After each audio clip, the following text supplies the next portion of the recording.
Hi everyone. இன்னைக்கு நம்ம உலகத்திலேயே மிகப்பெரிய பறவைகளில் ஒன்றான ஈமுக்கோழியை தான் பார்க்க போகிறோம்.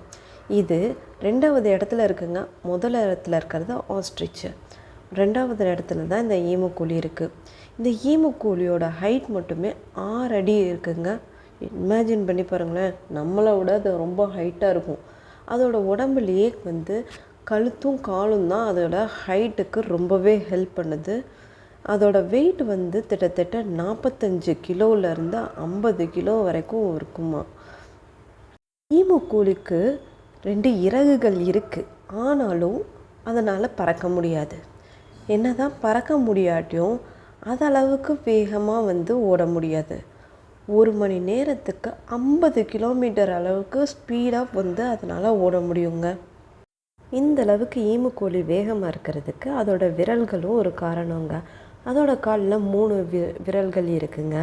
அது ஈமுக்கோழி ரொம்ப ஸ்டெடியாக நிற்கிறதுக்கு மற்றும் ஓடுறதுக்கு எல்லாத்துக்குமே அது ரொம்பவே ஹெல்ப் பண்ணுது. ஈமுக்கோழினால் ஏதாச்சும் ஒரு ஆபத்துன்னு உணர முடிஞ்சிச்சுன்னா அதோட கால்களை வச்சு நல்லாவே அடிக்குங்க. இதை விட ஆச்சரியமான ஒரு விஷயம் என்னென்னா, ஆண் ஈமுக்கோழி தாங்க முட்டைகளை அடகாக்குமா. சரிதாங்க. அதாவது பெண் ஈமுக்கோழி எல்லாமே முட்டை போட்டுட்டு அங்கேருந்து சாப்பாடை தேடுறதுக்கு போயிடுமா. ஆண் ஈமுக்கோழி மட்டும்தான் அந்த முட்டையை அடகாக்கிறது, அந்த குஞ்சுகளை பாதுகாக்கிறது, இது எல்லா வேலையுமே பார்க்குமா. அது சாப்பிட்றதுக்கு தண்ணி குடிக்கிறதுக்கு மட்டும்தான் வெளியவே வருமா.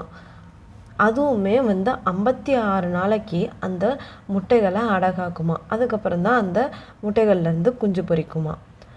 ஈமுக்கோழினால் ரொம்ப நல்லா நீச்சல் அடிக்க முடியுமா. தகவல்களை தெரிஞ்சுக்க சப்ஸ்கிரைப் பண்ணுங்கள். உங்களுக்கு அடுத்து எந்த விலங்கை பற்றி தெரிஞ்சுக்கணுமோ அதை நீங்கள் கமெண்ட் பண்ணுங்கள்.